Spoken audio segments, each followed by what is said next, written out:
गरीब की बारिश। शहर की कच्ची बस्ती में एक गरीब मजदूर कालू रहा करता था। कालू के घर में उसकी पत्नी जानकी थी। जानकी लोगों के घरों में झाड़ू पोछा करके कुछ पैसे कमा लेती थी और वहीं कालू किसी तरह मेहनत मजदूरी करके 2 वक्त की रोटी का जुगाड़ कर लेता था। कुछ दिनों से हो रही बारिश के कारण कालू की मजदूरी बंद हो गई थी। अरे जानकी, इस बार तो बरसात ने हद ही कर दी, रुकने का नाम ही नहीं ले रही। कुछ समझ में नहीं आ रहा, अगर इसी तरह काम पर नहीं गया तो 2 वक्त की रोटी का जुगाड़ कैसे होगा। अरे तुम चिंता क्यों करते हो, बारिश का क्या है, 1 आध दिन में रुक जाएगी और उसके बाद में फिर से काम शुरू हो जाएगा।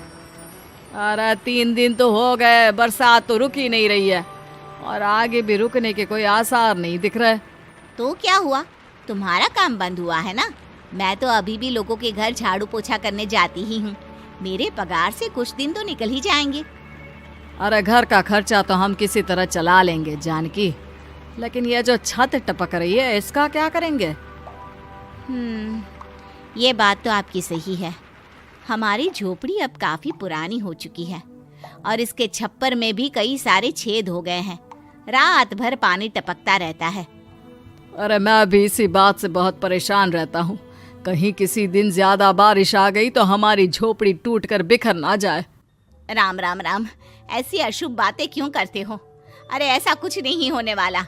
ये झोपड़ी ही तो हमारा सब कुछ है। अगर यही नहीं रही तो हम जाएंगे कहाँ? ठीक है जानकी, जब तुम्हारी पगार मिल जाएगी तो कुछ पैसे बचाकर झोपड़ी के छप्पर की मरम्मत करवा लेंगे। शायद हमारी परेशानी कुछ कम हो जाए। ठीक है जी, अब ना ज्यादा परेशान मत हो। ये लो, खाना खा लो और सो जाओ, सुबह मुझे भी जल्दी काम पर जाना है। जानकी और कालू अपनी झोपड़ी में सो गए। रात को अचानक से बहुत तेज बारिश शुरू हो गई। धीरे धीरे बारिश का पानी कालू की बस्ती में भरने लगा। पानी भरते भरते झोपड़ी के बाहर तक पहुंच गया था।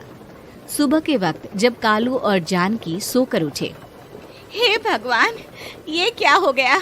बारिश का पानी तो हमारे घरों तक पहुंच चुका है। अब मैं काम पर कैसे जाऊंगी?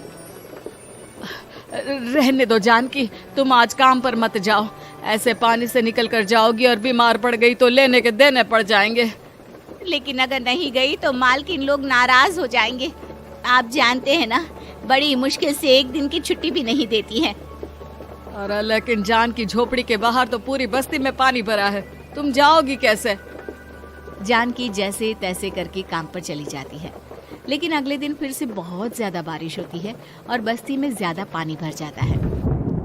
आज तो मैं तुम्हें किसी भी तरह काम पर नहीं जाने दूंगा। अरे अगर तुम्हें कुछ हो गया तो क्या होगा?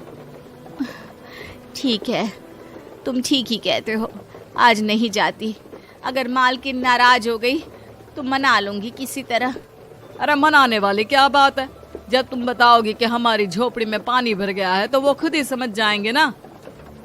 अगले 2 दिन तक तेज बारिश होने की वजह से जानकी, कालू और आसपास की बस्ती में रहने वाले सभी लोगों के घरों में पानी भर जाता है, जिसकी वजह से जानकी काम पर नहीं जा पाती। और 3 दिन के बाद जैसे ही जानकी काम पर पहुंचती है, कहाँ थी तुम?